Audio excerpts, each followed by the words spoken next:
So now that you have your background created for the practice, you're going to take your posturized printed out picture, and we're going to use white charcoal so it transfers onto the already colored watercolor paper.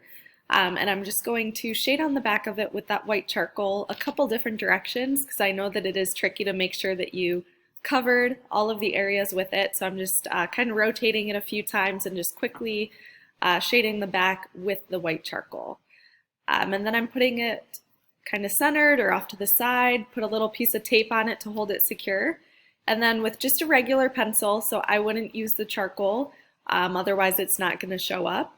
But with the regular pencil, I'm just outlining the larger sections of value change so that when I get to putting things together with the different paper and the 3D element, that you have those areas sectioned out and it's pretty easy to follow with which sections to add what colors and values to.